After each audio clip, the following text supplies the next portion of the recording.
Dear students, you are welcome in my online teaching classes. I am Shrishpal Chauhan. मैं Shrishpal Chauhan हूँ. This is video number 2 on the use of articles. Articles a, an and the के use पे ये कुछ exercises मैं आजकल करवा रहा हूँ ताकि बच्चों को एरर करेक्शन में ये हेल्प कर सकें और कुछ बोर्ड्स एग्ज़ाम्स या यूनिवर्सिटी एग्ज़ाम की जो ग्रामर है उसमें भी उनके लिए सभी स्टूडेंट्स के लिए जैसे BA 1 की ग्रामर है उन्हें हेल्प कर। आगे बढ़ते हैं। This is exercise number 2। I want to give you dash useful present. Sentence number 1 में आप देखिए ब्लैंक के बाद यूजफुल वर्ड आया है तो यूजफुल को आप चेक कीजिए, इसे हिंदी में लिख के देखिए। अगर वाउल साउंड से बिगिन होता है, वाउल साउंड मैंने बताई थी फर्स्ट वीडियो में बताई थी कौन कौन सी होती है, यहाँ भी बता रहा हूँ। तो इनमें से ए ई ओ में से अगर कोई साउंड है तो एन लगेगा, अदरवाइज कंसोनेंट साउंड मानी जाएगी तो अ लगेगा। तो आप लिख के देखिए यूजफुल को हिंदी में। जब भी आपको कंफ्यूजन हो कि ए लगाएं या एन लगाएं तो आप उस वर्ड को हिंदी में लिख के देखिए। और जो फर्स्ट साउंड है जिससे बिगिन होता है सेंटेंस, अगर आपको लगे वाउल साउंड्स में से है then use an, otherwise use a. तो यह जो होता है यह साउंड ये कंसोनेंट साउंड है तो you will have to use a. I want to give you a use. इसी तरह से यू देखने में बच्चों को कंफ्यूजन ये होती है कि यू एक वाउल है। वाउल तो है बट हमें साउंड को देखना होता है ना कि वाउल को। अम्ब्रेला में साउंड यू की नहीं है, वहाँ पे अ की साउंड है umbrella. You don't speak it umbrella, आप यूम्ब्रेला उसे नहीं कहते। अगर यूम्ब्रेला कहते होते तो आपको ए लगाना था। यूनिवर्सिटी में क्या लगेगा, यूनिवर्सिटी को हिंदी में लिख के देखिए, आप अ लगाओगे क्योंकि यह साउंड जो है that is consonant sound, right. Let's proceed further. Second sentence is we stayed at dash in Mumbai. In सराय होती है जिसमें लोग ठहरते हैं, रात बिताते हैं। तो ई साउंड क्लियर है आपको, वाउल साउंड है तो एन आएगा, clear. Third sentence dash dog is a faithful animal. काफ़ी इंपॉर्टेंट सेंटेंस है और खूब यूज़ होता है और इसमें बच्चे गलतियाँ भी करते हैं। आमतौर पे उन्हें लगता है कि दा लगा दीजिए, दा एक डेफिनेट आर्टिकल है तो डॉग डेफिनेट बन जाएगा, स्पेसिफिक डॉग बन जाएगा। तो डॉग यहाँ स्पेसिफिक नहीं है, it's general in sense. The word dog has been used for all dogs in general. तो डॉग यहाँ पे सभी डॉग्स के लिए इस्तेमाल किया गया है। इसका रूल ये बनता है कि जो थिंग्स या फिर एनिमल्स होते हैं, बर्ड्स होते हैं, जब उनको जनरल सेंस में यूज करते हैं, when we use birds, animals or things in general sense, we do not use the article for them. उनके लिए हम a use करते हैं। A dog is a faithful animal. A television is found in every house these days. तो इस तरह से आप यूज करोगे। तो a dog answer is a dog, a आएगा, a dog is a faithful animal. Clear? Fourth sentence there is dash hourly bus service. Word is hourly not hourly. H जो है ये कंसोनेंट है, बिल्कुल कंसोनेंट है, but it doesn't give ha sound here, it gives the sound of vowel that is a sound. Hourly, we call it hourly. Honest, air, HEIR।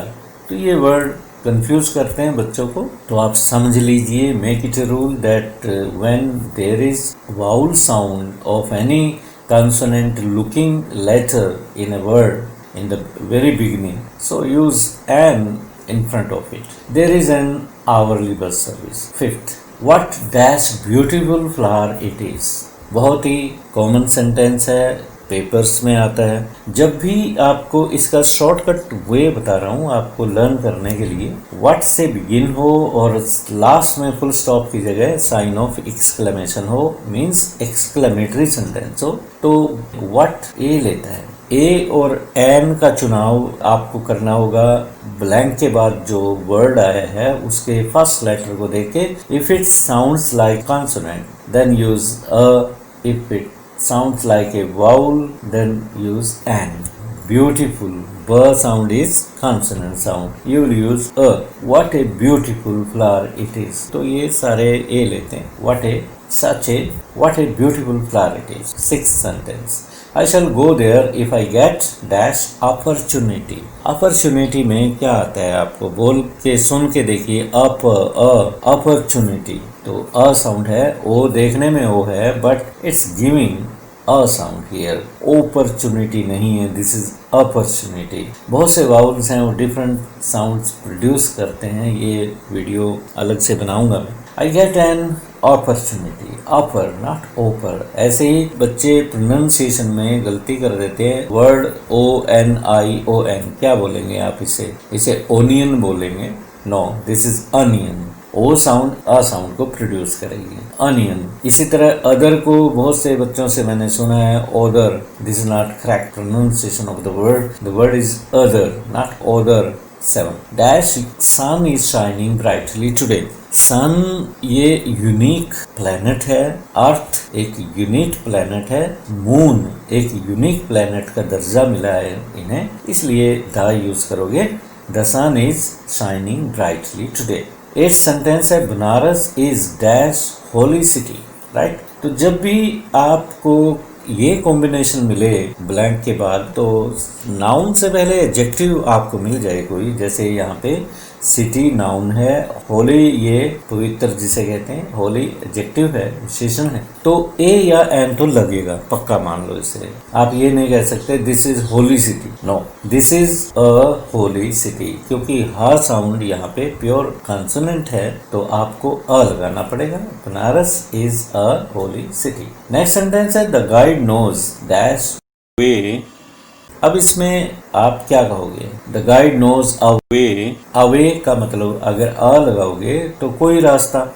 Guide कौन होता है. जब आप टूरिस्ट बन के जाते हैं तो कई बार आपको गाइड की ज़रूरत पड़ती है, तो वहाँ पे इसलिए तो दा लगा हुआ है इसमें यहाँ पे शुरू में ही. तो पर्टिकुलर गाइड है, आपने उसको किया हुआ है. आप उस सिचुएशन में जाइए जैसे आप कहीं पे राजस्थान में हो, घूमने गए हो और आपके पास गाइड खड़ा है जो आपने लिया, तो आपके लिए वो डेफिनेट हो गया.